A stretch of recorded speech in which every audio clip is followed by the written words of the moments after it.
السلام علیکم ورحمۃ اللہ وبرکاتہ۔ حکیم جاوید اقبال آپ کی خدمت میں حاضر ہے دا ہربل چینل کی طرف سے، اور میں باقاعدہ نیشنل کونسل فار طب سے رجسٹرڈ ہوں اور باقاعدہ PHC سے رجسٹرڈ ہوں۔ آج جس طرح میں نے اپنی ایک پہلے ویڈیو میں آپ کو بتایا تھا کہ بخاروں کی مختلف اقسام ہیں، ان میں ایک ہوتا ہے گینٹھیے کا بخار، یا جس سے ہم کہہ رہے ہیں گینٹھیا، جوڑوں کا درد۔ گینٹھیا اصل میں ہے کیا؟ یہ ایک بہت ہی تکلیف دہ مرض ہے جس میں جوڑوں کے اندر درد اور ورم ہو جاتا ہے، اور اس میں جو سب سے اگر اس مرض کا صحیح علاج نہ کیا جائے تو ایسا ایسا دل کا مرض بھی لاحق ہو جاتا ہے۔ اور اس میں جو خاص بات ہے یہ کہ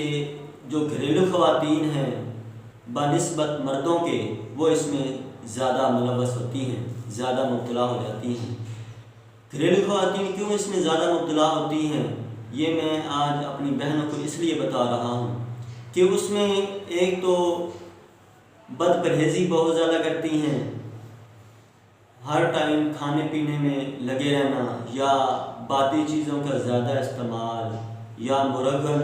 اشیاء کا زیادہ استعمال اس مرض کو لاحق کرنے میں زیادہ اثر رکھتا ہے۔ اور بنیادی طور پر اس گینٹھیے کی دو اقسام ہیں، ایک ہوتا ہے شدید اور دوسرا ہوتا ہے پرانا۔ شدید میں کیا ہے کہ جب یہ اس کا آغاز ہوتا ہے، اس کے آغاز میں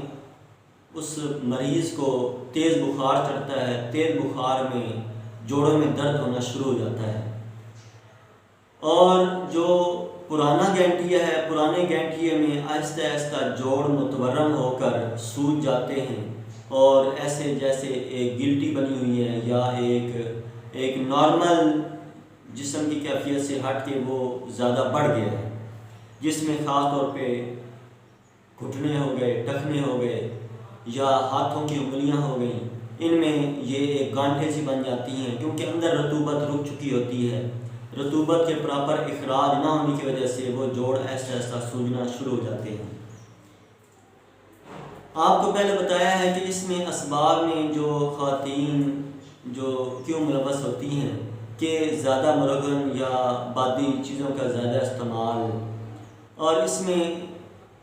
بارش میں بھیگنا یا گیلے کپڑے، جیسے خواتین گھر میں کام کاج کر رہی ہوتی ہیں، جسم کے کپڑے جو ہیں وہ گیلے ہو جاتے ہیں، وہ پرواہ نہیں کرتی ہیں،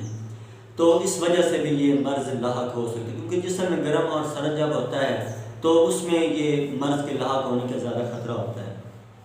اور جو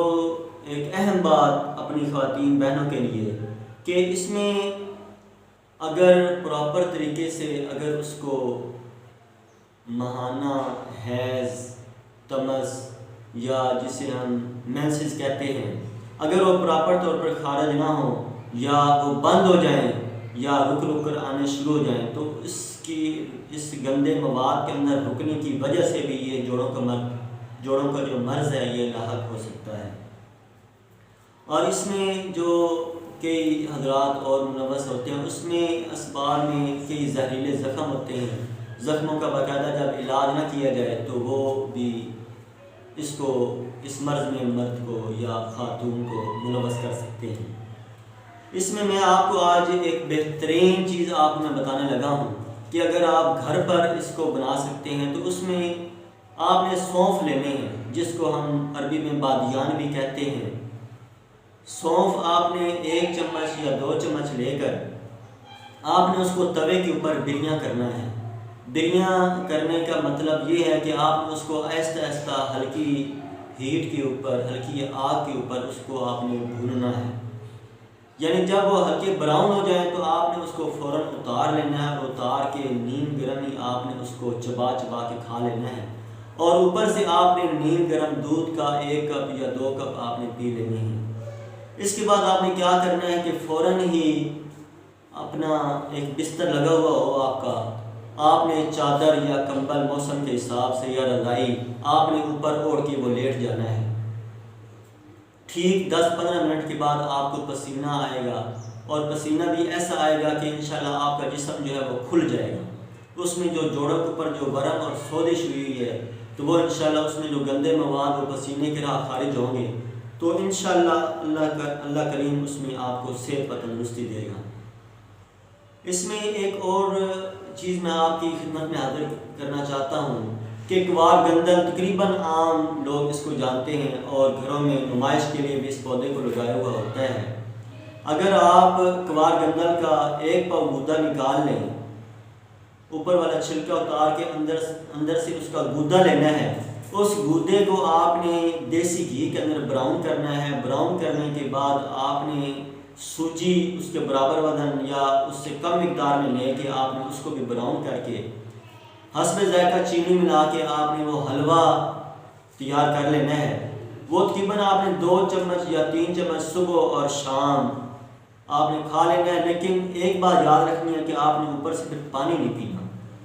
جو سونف والی بات بتائی ہے اس کے بھی کم از کم گھنٹہ 1.5 گھنٹے تک آپ نے پانی ٹھنڈا نہیں پینا، پانی نارمل ہی پینا ہے۔ تو انشاءاللہ آہستہ آہستہ آپ کے یہ جو جوڑوں کا ورم ہے، جوڑوں کا درد ہے یا بخار ہے، وہ انشاءاللہ آہستہ آہستہ اس کا اترنا شروع ہو جائے گا۔ اس میں ایک اور خاص نسخہ آپ کی خدمت میں حاضر کرنا چاہتا ہوں، آپ وہ نوٹ فرما لیں۔ اس میں ہے سرنجہ شیریں، دوبارہ میں بولتا ہوں، اس میں آپ نوٹ فرما لیں۔ ایک ہے سرنجہ شیریں، ہلیلا درد یعنی حریر، بڑی حریر جو ہوتی ہے، اور مصبر،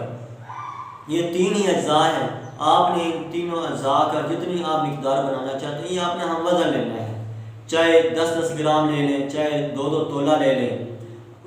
بنانے کے بعد آپ نے اس کو کوٹ اور چھان کے رکھ لینا ہے،